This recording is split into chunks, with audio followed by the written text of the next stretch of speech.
Hello everyone. Today we will do some important questions and the answers of the chapter secondary activities, that the part of the fundamentals of the human geography. So these are the some of the important questions which the CBSE has asked in the several 4 to 5 years. So let's start with the question number first. Question number first is, what makes manufacturing a unique activity? हमें पता है बेटा कि manufacturing is a major key role playing in the industry sector, जो हमें बेटा raw material को हमें फिनिश गुड्स में कन्वर्ट करता है. It convert the raw material into the finish goods. That's why manufacturing is A unique activity. The conversion of the finish goods through the application of the power and the modern machinery makes manufacturing A unique activity. कि जो हमारा raw material को with the help of the power and the modern technology finish goods में जो हम convert कर रहे हैं, that makes the manufacturing as a unique activity. हम सिंपल लैंग्वेज में कर सकते हैं that manufacturing convert the raw material into the finished products. Next is the mention the important characteristics of the modern manufacturing. What are the important characteristic of the modern manufacture. जो modern manufacturing industries है हमारी, उसके main जो important characteristics हैं वो कौन कौन से रहेंगे देखेंगे. एक कॉम्प्लेक्स मशीन टेक्नोलॉजी, दैट पूरी की पूरी जो इंडस्ट्री है बेटा वो हमारी सारी मशीन्स के ऊपर बेस है. कोई मैनुअल लेबर वहाँ पे काम नहीं करती. That the whole industry is based on the technology. Second is the specialisation and the division of labour for producing more goods with less effort and the low cost. जो labour है बेटा वो highly specialise labour है, और उनका जो production का area है बेटा वो भी डिवाइडेड है. ठीक है, तो उनका जो काम है वो हाईली स्पेशलाइज्ड वर्क है, और जो प्रोडक्शन का एरिया है उनका जो वो भी डिवाइडेड है. तो पूरा का पूरा कंपोनेंट वो खुद ही मैन्युफैक्चर नहीं करते, वो बस एक पार्ट को मैन्युफैक्चर कर रहे हैं. Next is the large organisation and the infrastructure. जो हमारा लार्ज ऑर्गेनाइजेशन होता है और आपका इंफ्रास्ट्रक्चर जो है वो लार्ज होता है in the modern manufacturing industries. Third question is the which range of products are covered under the manufacturing process. Manufacturing process में हमारा कौन सी रेंज के प्रोडक्ट्स जो कवर करते हैं. तो manufacturing covers a large range of the products such as the from handicrafts, हमारे छोटे से छोटे हैंडीक्राफ्ट से लेके बेटा to moulding of iron and the steel making soft toys for assembling computer components. Soft toy से लेके बेटा आपके कंप्यूटर एप्लीकेशन तक, आपके vehicle bounds for the space, जो आपके स्पेस व्हीकल्स हैं उनकी भी जो मैन्युफैक्चरिंग है बेटा वो कहीं ना कहीं हमारा मैन्युफैक्चरिंग सेक्टर के अंदर ही हम इसको कवर करते हैं. ठीक है, तो from a small needle to an airplane, that all comes under the manufacturing sector. Fourth question is the what do you understand the term automation. Automation बेटा हमारा मॉडर्न इंडस्ट्रीज के अंदर जो टर्म यूज़ करते हैं that is the automation. Automation is the advance stage of the mechanisation. जो हमारी machines जो हम ऑपरेट कर रहे हैं उसके अंदर हमारा एडवांस स्टेज के अंदर हम क्या है बेटा ऑटोमेशन वर्ड हमारा यूज में आया है. तो automation is the advance stage of the mechanisation in which machines और computer works in all the manufacturing process itself without any human interference और द थिंकिंग. कि मशीन्स जो हमारी सेल्फ ऑपरेटेड मशीन्स है बेटा उसके अंदर हमारे मैनुअल लेबर की ज़रूरत नहीं है. उन मशीन्स का जो प्रोसेस है उसको हम बोलते हैं बेटा ऑटोमेशन. ये हाईली टेक्नोलॉजिकल मशीन्स होती हैं, ये ज़्यादा कंप्यूटर बेस्ड मशीन्स, इनको बेटा मैनुअल लेबर की ज़रूरत नहीं है इनको ऑपरेट करने के लिए. तो this is the term of the automation. Next is the what do understand the term technopolis. Technopolis हमारे क्या है. The term technopolis is associated with the high tech industry. These are the high tech industries. जो technopolis है बेटा these are the high tech industries which are originally regionally concentrated. किसी एक certain reason में बेटा एक कंसनट्रेटेड होती हैं. Self sustained and highly specialise. Self sustained means these does not depend on any other industry for the raw material. These are the self sustained and highly specialise industry. For example Silicon Valley near San Francisco, ये हमारा एक silicon valley में क्या है बेटा हमारी टेक्नोपोलाइज है बेटा. कि यहाँ पे एक large number of industries present है हमारी जो हाईटेक इंडस्ट्रीज है. Next is the define the private sector industries. बहुत आसान क्वेश्चन है बेटा, बहुत बार पूछा जा चुका है. प्राइवेट सेक्टर इंडस्ट्रीज कौन सी होती है हमारी. Private sector industries are those industries that have individual investors and private organisations which have the authority to own and manage these industries. उनको हम बोलते हैं बेटा यहाँ पे हमारा क्या, these are the private industries. Next is the question number 7. Enlist any one problem of the rural industrial region. We know it very well that the The problem of the rural industrial region is that the region faced changes in the industrial structure as the demand for the coal decline. That's why the rural industrial region is shrinking. तो demand थी हमारे कोल की वो decline होने लगी. क्यों? क्योंकि more machines are to be operated by the diesel और नाउ बाय द इलेक्ट्रिसिटी. तो that's why the rural coal region जो बेटा हमारा डिक्लाइन कर रहा है कहीं ना कहीं. Thus the industry start shrinking. Question number 8 will be the define the term household industry. The term household industry is related to the smallest and the simplest type of industries.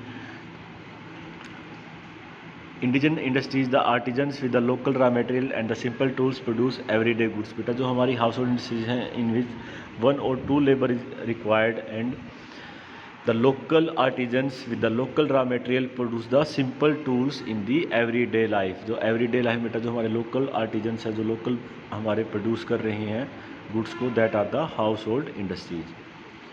Next question is very important questions. Let us see the economic development of a country is majorly depend on the manufacturing sector. जो manufacturing sector we can say is the backbone of the economy of the any country. Analyze the statement by giving its importance. कि importance क्या है हमारी manufacturing sector की in the economic development of a country. देखेंगे. It is true that the economic development of a country majorly depends on its manufacturing sector. It can be analyzed through the importance of the manufacturing sector. तो importance क्या है manufacturing sector की वो हम देखेंगे जरा एक बार. तो फर्स्ट पॉइंट क्या है इसके अंदर. In the manufacturing sector industries process the raw material into the useful goods और we can say finish goods and product essentially for the consumption in a country. तो हमारी जो कंजप्शन है बेटा जो हमारी डेली की नीड्स हैं उसको सेटिस्फाई करता है हमारा manufacturing sector. It adds value to the product. ये प्रोडक्ट को बेटा वैल्यू ऐड करता है and improve its quality that is essential for creating diversified products. ठीक है. तो add value to the product और इसकी क्वालिटी को भी इम्प्रूव करता है बेटा. ठीक है. जैसे add value to the product हम कैसे कर सकते हैं. जैसे आपको मान लो कि आपके पास कॉटन है बेटा, तो कॉटन की जो वैल्यू है और कॉटन से आपके क्लोथ बनते हैं तो क्लोथ की जो वैल्यू है बेटा वो कहीं ना कहीं हमारी क्या रहेगी यहाँ पे हायर रहेगी in comparison to the raw material that is the cotton. ठीक है. तो इस तरीके से हमारा क्या करता है इसकी वैल्यू को बढ़ाता है चाहे इकोनॉमिक वैल्यू हो हमारे इसके अंदर. Next is the manufacturing sectors creates jobs and provide employment to the people of the country. Jobs create सकते हैं बेटा बहुत बड़ा सेक्टर है आपका मैन्युफैक्चरिंग सेक्टर जिसके अंदर हमारी लार्ज नंबर ऑफ पीपल को ये जॉब्स प्रोवाइड करता है. Next is the state the main factors that characterise the traditional industrial region. Traditional industrial region को कौन कौन से हमारे करेक्टरिस्टिक्स हैं उनकी हम बात करते हैं ज़रा एक बार. The factors that characterise the traditional industrial regions are high proportion of employment in the manufacturing industries. हमारा जो प्रोपोर्शन ऑफ एम्प्लॉयमेंट है वो सबसे ज़्यादा हायर होता है आपका ट्रेडिशनल इंडस्ट्रियल रीजन्स के अंदर. ट्रेडिशनल वैसे इंडस्ट्रियल रीजन्स कौन से होते हैं बेटा कि जिसके अंदर हमारे large number of industries setup हों किसी पूरे एरिया के अंदर. जैसे हम अगर इंडिया की हम बात करते हैं दिल्ली के आसपास आपकी बहुत सारी इंडस्ट्रीज है तो Delhi can be A traditional industrial reason for the India. Next word is the high density. जो आपकी पॉपुलेशन डेंसिटी है या फिर हाउसिंग डेंसिटी है बेटा वो भी हाइयर रहेगी. Inferior quality housing and the poor services. Poor services आपको पता ही है कि इंडस्ट्रीज सेटअप है तो पॉपुलेशन ज़्यादा है. अगर पॉपुलेशन ज़्यादा लाई करेगी तो वी कैन से कि पोल्यूशन भी वहाँ पे डेली इंक्रीज होगा बेटा.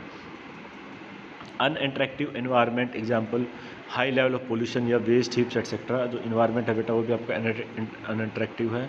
Problems of the unemployment. जो लोकल पीपल हैं जो वहाँ पे लोकल पीपल है बेटा उनके लिए अनएम्प्लॉयमेंट को कहीं ना कहीं इंक्रीज करता है आपका traditional industrial regions. Emigration and ruined land areas to closure of factories because of world wide fall in demand of the products made by these industries.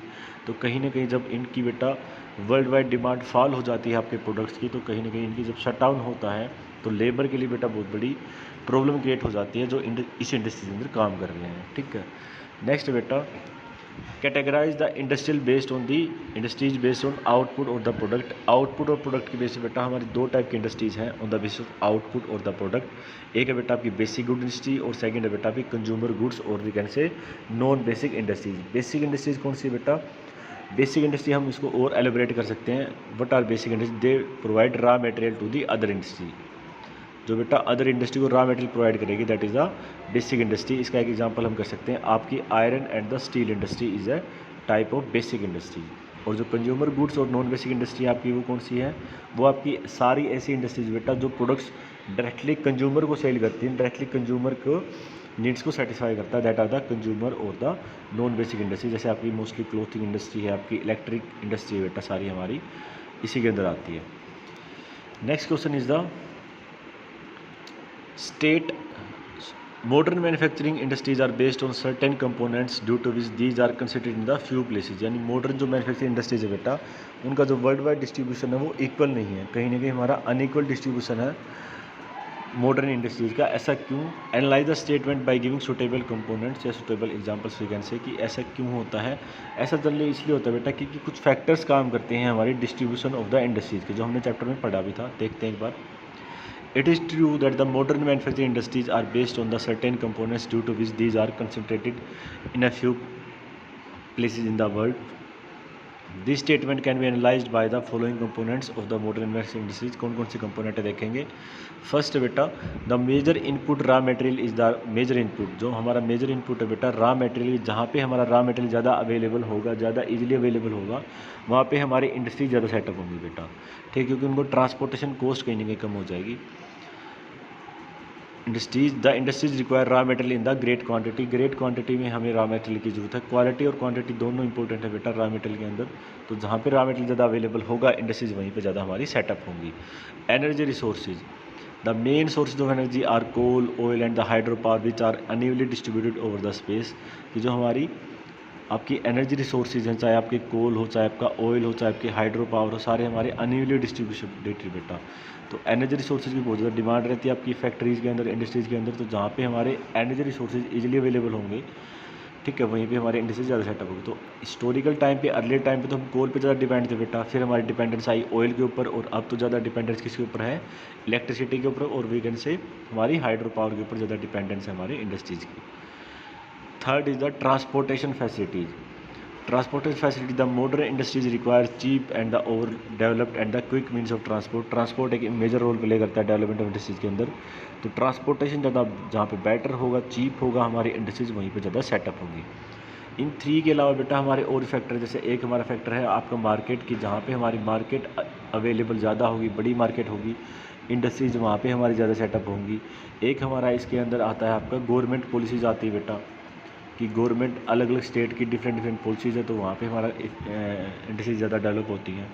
एक हमारा इसके अंदर आता है आपका एग्लोमरेशन ऑफ इकोनॉमीज़, कि जहाँ पे हमारी इजली सेटअप इंडस्ट्रीज़ हैं, ऑलरेडी सेटअप इंडस्ट्रीज़ हैं, वहाँ पे आपकी नई इंडस्ट्री ज़्यादा सेटअप होती है बेटा, ठीक है। तो ये 5-6 हमारे क्या है इसके अंदर फैक्टर्स हैं जो आपकी लोकेशन ऑफ एनी इंडस्ट्री को क्या करते हैं, डिसाइड करते हैं, ठीक है भाई।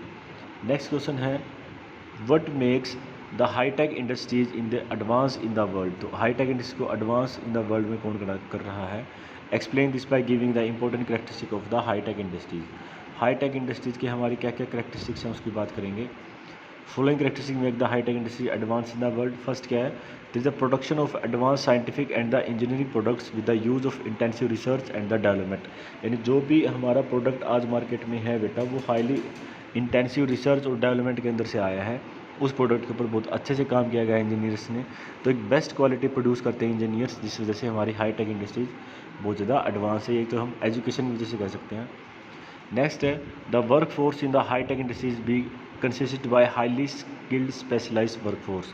कि जो हमारी highly skilled specialised work force होती है, वो हमारी इसके अंदर क्या है बेटा, कि एक सेम लेबर को, एक कोई भी मान लो कोई भी लेबर है बेटा, कोई भी वर्कर है, या हम कह सकते हैं यहाँ पे कि वर्कर को डेली अपनी लाइफ के अंदर बेटा एक single work have to do, उसको एक ही काम करना है बेटा पूरे दिन में, और वो जो काम करेगा उसमें उसकी क्या स्पेशलिटी आ जाएगी, जिसको हमने यहाँ पे क्या बोला था आपका, जिसको हमने क्या बोला था इसके अंदर, हमारा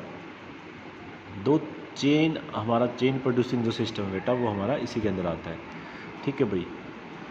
नेक्स्ट है, these industries use robotics, robots का यूज़ करते हैं बेटा, कंप्यूटर एडेड डिज़ाइंस का यूज़ करते हैं, अदर हाईली एडवांस टेक्नोलॉजीज़ का जो हम यूज़ कर रहे हैं वो भी हमारा हाईटेक इंडस्ट्रीज में रहा है। Sometimes these industries concentrate regionally to form technopolis, example Silicon Valleys. यानी हमारी किसी सर्टेन एरिया में जब इंडस्ट्रीज कंसनट्रेट हो जाती हैं, उनको हम बोलते हैं टेक्नोपोलाइज। तो टेक्नोपोलाइज भी हमारी बहुत हेल्प करती है to maintain the development of the any industry और एनी रीजन, ठीक है बेटा। Next is the last question बेटा हमारे आज की वीडियो का, what are the footloose industries, state their important characteristics. Footloose industries हमारी कौन सी होती हैं, ये क्वेश्चन भी हम बहुत बार कर चुके हैं। Footloose industries are those industries that can be located at a wide variety of places. किसी भी प्लेस के ऊपर बेटा ये आपके क्या लोकेट हो सकते हैं। They does not depend on any specific factor, are not depend on any specific raw material और एनी अदर फैक्टर के ऊपर भी स्पेसिफिक डिपेंड नहीं होती। इंपॉर्टेंट कैरेक्टरिस्टिक्स क्या है देखेंगे हम। These industries require small plant in size as compare to the heavy and the small industries. बहुत छोटा सा प्लांट की जरूरत होती है बेटा, इनको कम एरिया कवर करती हैं ये। These need skilled workers as the industrial process is the advance. तो इसके अंदर बेटा बहुत ज़्यादा हाईली स्किल्ड वर्कर्स की जरूरत है। The labour force is small and the production is also small quantity. तो लेबर फोर्स है बेटा वो भी आपका स्मॉल होता है और जो प्रोडक्शन है बेटा वो भी आपका स्मॉल क्वान्टिटी का होता है। तो ये हमारे कुछ आज के बेटा हमने कुछ इंपॉर्टेंट क्वेश्चंस डिस्कस किए थे हमारी इस वीडियो के अंदर। जो रिमेनिंग क्वेश्चंस है इस चैप्टर के हमारे जो इंपॉर्टेंट है वो हम नेक्स्ट वीडियो में कवर करेंगे। Thank you.